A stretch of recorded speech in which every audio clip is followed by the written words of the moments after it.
Hi, everybody. I'm Brittany Lewis, a breaking news reporter here at Forbes. Joining me now is Congresswoman Paulina Luna. Congresswoman, thank you so much for joining me. Thanks for having me. I want to extend a big congratulations. You won re-election last week. Republicans will have control of the House, the Senate, and obviously the White House with Donald Trump's comeback victory. What's your reaction to these wins? What's your main takeaways from this election?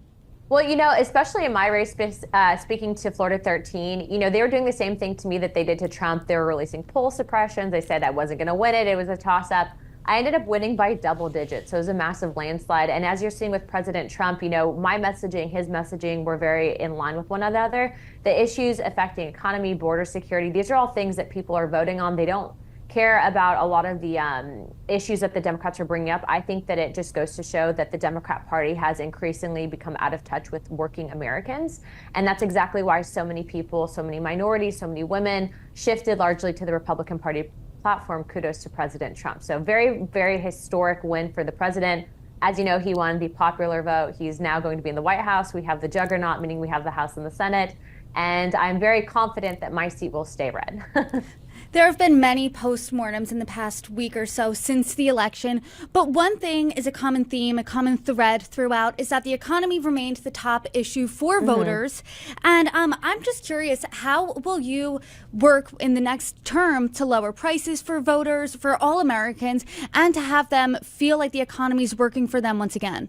I think the number one thing we're going to have to do is get back to the policies under President Trump. If you notice the 2016 economy versus the 2020 and now 2024 economy, President Trump really opened up American energy independence. He cut through regulation, allowed us to actually tap into our natural resources. Obviously, there are people that care about the environment. We want to do it responsibly, but make no mistake, when we outsource it and buy products from foreign countries, they're not exactly adhering to environmental standards. And so the best way to do that is really buy home, buy American goods. And then secondly, I would say that, President Trump is a massive fan of tariffs. And I actually, frankly, do support that, because at the end of the day, what ends up happening is you do have a competitive market. People will debate that and say, well, if you have tariffs, it's really the consumer that actually absorbs the cost of it. But frankly, what ends up happening is a lot of these countries, especially if you're manufacturing back home, ultimately end up either lowering the prices or wanting to still be in the American market. And so I actually think it's going to be a good thing net. We do have to work our way out of debt in this country. And so as a result of that, I think that we do have to, start making sure that we are empowering business owners here in the United States, that we are making it affordable again to own homes, that we are bolstering the economy. And that all happens through, again, renegotiating our trade deals, American energy independence, but also to ensuring that Americans have tax cuts. And so, as you heard with President Trump, he's going to be signing into law taxes on tips. We want to end that. Ending taxes on Social Security, and then also to ending taxes on overtime. And so for a lot of Americans, especially those that have gig worker jobs, that is a huge deal. And so I've been very proud to co-sponsor every single piece of that legislation. You and I have had many conversations in the past term, and you were not afraid to work across the aisle on issues that matter to you. But as you said, Republicans do have the juggernaut, the House, the Senate, and the White House. Will you continue to work across the aisle on certain issues? What will that look like? Oh, yeah. In fact, I've actually already started on that legislation. So we have legislation that's been introduced, $15 billion of additional FEMA funds specifically and only for Americans. As you know, there was a lot of controversy out of the White House, and rightfully so. FEMA got caught discriminating against Republicans and conservatives in regards to FEMA assistance. And then they also got caught giving $1.01 billion to illegal immigrants, which is completely unacceptable. So my bipartisan legislation actually is for specifically Americans and those impacted by both Hurricane Helene and Milton. Also, too, I have bipartisan legislation that I think actually really does stand a shot of getting past this cycle, and that's going to be to cap student loan interest at 3%. I personally don't have student loans, but I sympathize with Americans that do, and I think it's wrong that people will work their entire lives to pay off interest. It seems like indentured servitude, and I don't think that that should stand. And then the other piece of legislation that really mainly affects House members, but that is to allow female members to vote. And so I'm actually actively engaged in conversations and talks with Speaker Johnson in regards to allowing female members only to vote by proxy without establishing a quorum, so thus in line with the Constitution. I didn't know if you know this, and I know we had talked about maternity last time, but female members cannot vote if they're recovering from childbirth. And as any woman will tell you that has given birth, a lot of times we can't travel, and there's a massive recovery process, and so that is still underway. I do want to touch on something you said earlier in that comment, and that was the FEMA controversy. A FEMA employee in Florida, your state, was fired after directing staffers to skip houses with Trump signs. What's your thoughts on this? Because she did react to this. She said that this was a misunderstanding, essentially, and that, quote, we omitted these homes for safety precautions, not because of political plight. What do you make of this? You're shaking your head. I think she's trying to save face, and I think that she's very concerned about a criminal investigation. I will take my county specifically, Pinellas. We lost 13 people, and so to have someone go and literally put into text message and make actual comments to the contractors, which she did, this is all evidence that's been put out there, that she was knowingly telling people not to approach homes that had Trump signs. That is completely unacceptable. You know, for someone like this, again, I mean, we've been saying this for a while. We suspected that there were bigger issues in North Carolina as well in regards to FEMA response. The White House largely denied that. We're now also hearing from that same video that she was speculating that this was, or she was stating that this was a larger issue. I do think that this government under Biden and Kamala Harris's administration was partisan and weaponized against the American people. That's wrong. Your taxpayers go into this. Why do people get to decide who and who they do not help?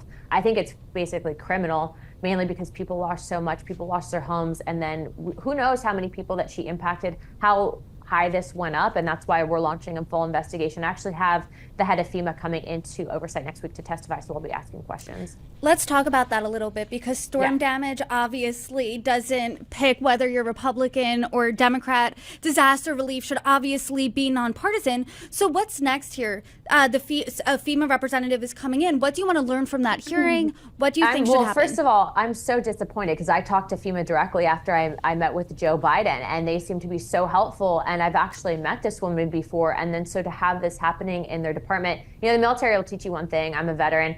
Complete and total ownership and responsibility. I would say that it's not enough to just fire that woman who is responsible for discriminating against Americans based on their political beliefs. They need to open up an investigation. That woman, mind you, also claimed that this was a larger issue at FEMA and that this wasn't just an isolated incident. So I think that there needs to be a complete overhaul of FEMA, whether or not that's blind appointment for when people actually go. I mean, whether or not they're bringing in people out of state, that maybe someone's assigned a number that you're not actually treated like partisan affiliation, and that's how they will handle the case and then require those people to submit documentation so the inspectors maybe don't have to go out and then that incident can't happen again. I mean, but there does need to be a reform and overhaul in general, and I do look forward to President Trump's FEMA director because I think that person is going to have a big task at hand. Was this surprising to you, because you met President Biden, you worked with him, you even complimented him on social media during this storm recovery. Was this surprising to you to find out? Oh, massively surprising. Again, though, when I was up in North Carolina with President Trump during his town hall, we had already been getting reports from our service members that were part of the Florida Guard out there stating that FEMA was blocking them from being able to help North Carolina residents during the storm recovery. And as you know, there were many deaths in North Carolina. They are still recovering. It was devastated.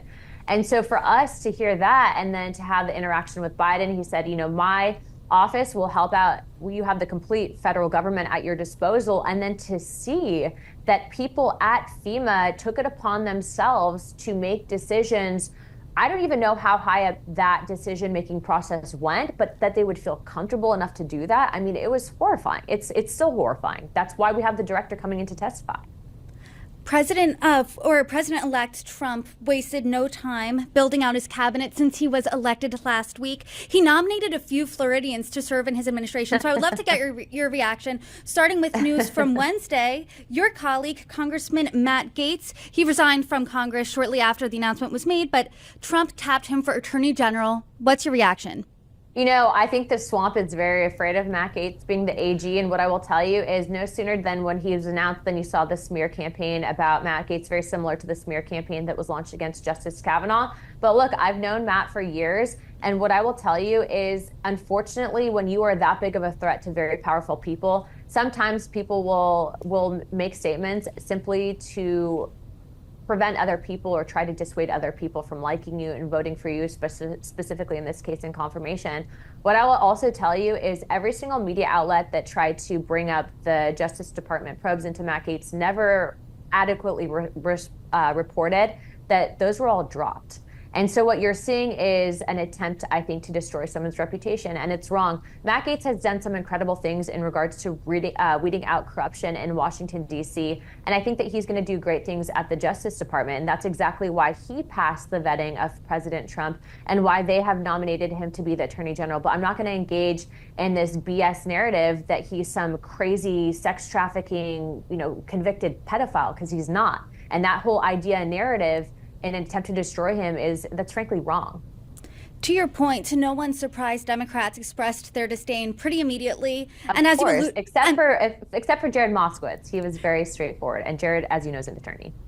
And some Republicans in the Senate, though, did as well. Senator Susan Collins said she was shocked. Senator Lisa Murkowski reportedly said she doesn't think this is a, quote, serious nomination for the Attorney General. Senator Joni Ernst said he's really got his, quote, really got his work cut out for him to get confirmed.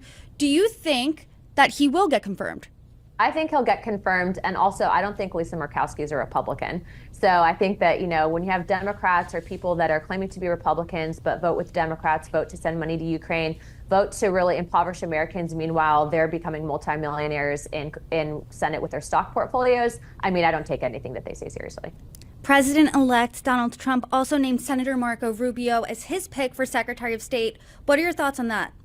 I'm very excited for Senator Rubio. I can tell you that he is very qualified for the position. He's spent his entire career up here in the Senate doing some incredible things for our country. He's bilingual. He's going to be the first, I believe, Hispanic American that's been nominated to that position. So that's huge, especially given the historic turnout of the Hispanic demographic in our country. And I think in general, President Trump's recruited a lot of Floridians. So I was joking around previously when President Trump was running, I said, make America Florida, but it looks like it's actually happening. So we're very happy for him. I think from what I'm hearing, just inside track, Laura Trump would be an incredible pick and avoid a really contested primary in 2 years when that Senate seat becomes open. And so I've been pitching her. I endorsed her early on to become the next U.S. Senator. So I'm hoping that she gets the nomination from Governor DeSantis.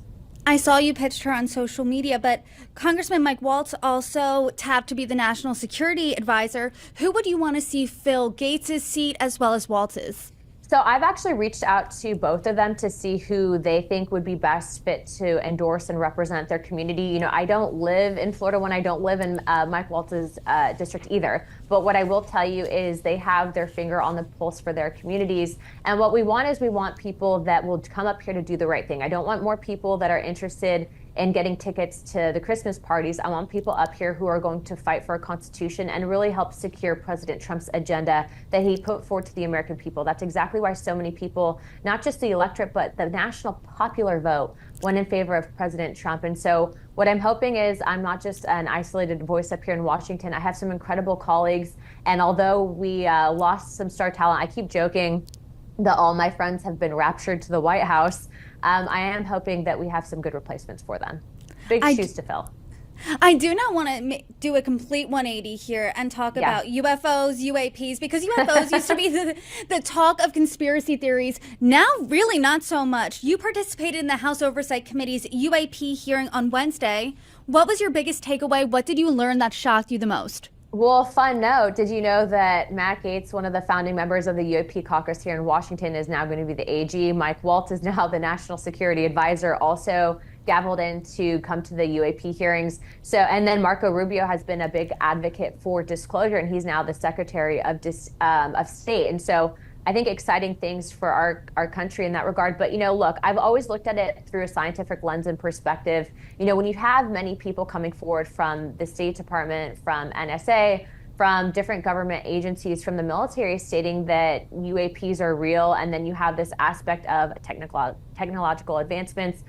For us, it is a national security issue to ensure that we know what's happening, but also, too, I think it's silly from a mathematical perspective and also a religious perspective to think that human beings are the only creation that God did create. And so, as you know, we have a big galaxy and there's many galaxies out there. And so to put it in perspective, do I think we're alone? No. Am I very curious? Yes. Has it been fun to kind of help tailor and conduct these committees? Absolutely. And I think we're going to continue to push forward with more committees here into the 119th Congress. But what I will state is yesterday, was I a little bit disappointed in some of the responses from the witnesses? Yes, we got some great stuff. But I'm not interested in hearing about people's books. I'm interested in hearing about whether or not people can answer the questions, because we are trying to get this into the archives so that people have access to the information. And so I wish there was a little less pitching and more talking. So where are you going to push this issue next? What do you think is the biggest question that you want an answer to? For me specifically, I always like to look at the evidence previously and then also kind of doing follow-up on what's happening. Having Walt over as the National Security Advisor and then Rubio as the Secretary of State and now Matt as the Attorney General, I'm going to be asking if they have access to files that were previously denied. So that's next on the roster. It helps having a Rolodex that has a lot of people in a lot of important positions now at the head of state. Well, this is a big day for everyone who thought there was other life out there. Congresswoman, I appreciate the conversation per usual. A big congrats again, and I look forward to many more next term.